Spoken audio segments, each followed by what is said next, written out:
60 tahun kemerdekaan kita, masih kita berbicara tentang bahasa Melayu sebagai bahasa kebangsaan. Kita bukan sepatutnya bangga pada masa ini, sepatutnya kita rasa malu. 60 tahun kemerdekaan tidak memberikan erti kepada bahasa kebangsaan. Apa tujuannya berbicara tentang bahasa Melayu sebagai bahasa kebangsaan, sekaligus bahasa Melayu sebagai bahasa ilmu?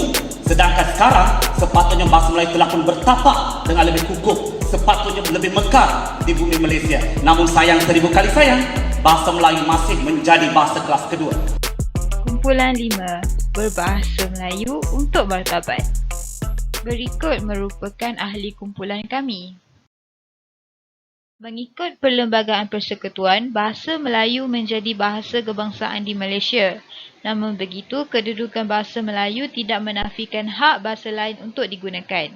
Pada zaman Kesultanan Melayu Melaka, bahasa Melayu menjadi bahasa komunikasi bagi negara Indonesia, Malaysia dan juga Brunei. Pada tahun 2007, bahasa Melayu ditukarkan kepada bahasa Malaysia untuk menanam semangat perpaduan dalam kalangan rakyat Malaysia yang berbilang kaum. Masalah dalam memartabatkan bahasa Melayu. Masalah pertama dan paling utama adalah penggunaan slangar, bahasa rojak atau bahasa pasar. Penggunaan perkataan seperti koyak, sendu, tapau, sidai dan sebagainya menjadi kebiasaan di media sosial dan perbualan pesanan ringkas dalam kalangan rakyat Malaysia. Masalah kedua adalah bahasa Melayu menjadi bahasa kelas kedua. Dek kerana tuntutan globalisasi, bahasa Inggeris kini mendominasi di media sosial menjadi bahasa umum dunia dan sebagai bahasa ilmu. Sekalipun bahasa Melayu dijamin kedudukannya mengikut Perlembagaan Malaysia, namun jauh panggang dari api. Realiti sebenar dalam kehidupan seharian seolah-olah meminggirkan bahasa ibunda kita ini. Seterusnya, saya akan teruskan dengan membincangkan isu semasa yang berkaitan dengan memartabatkan bahasa Melayu. Pada zaman sebelum-moden ini, penggunaan bahasa Melayu dalam kalangan masyarakat adalah tidak memuaskan. Hal ini menimbulkan pelbagai isu yang berkaitan dengan penggunaan bahasa Melayu. Isu yang pertama adalah penggunaan bahasa Inggeris dalam urusan rasmi. Kurangnya penggunaan bahasa Melayu di mahkamah dan penguasaan bahasa Melayu dalam kalangan para peguam. Selain itu, jabatan kerajaan pada masa sekarang lebih gemar menggunakan bahasa Inggeris dalam urusan rasmi kerja. Isu yang kedua ialah pengenalan kembali pengajaran dan pembelajaran subjek sains dan matematik dalam bahasa Inggeris atau PPSMI. Ia benar, ianya membantu pelajar dalam memahami subjek tersebut pada pelbagai peringkat, terutamanya dalam peringkat antarabangsa. Tetapi ianya berpotensi untuk memadam kegemilangan bahasa Melayu di peringkat pendidikan bagi masyarakat Malaysia.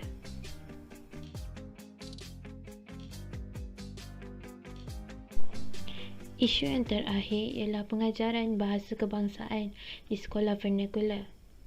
Sebahagian rakyat Malaysia masih tidak fasih atau tidak boleh berbahasa Melayu kerana sekolah mereka masih menggunakan bahasa ibunda mereka sendiri dan bukanlah bahasa Melayu.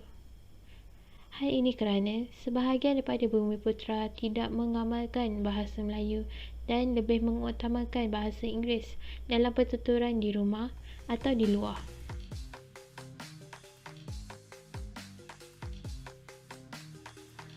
Penyelesaian pertama ialah dengan memasukkan sekolah vernakular.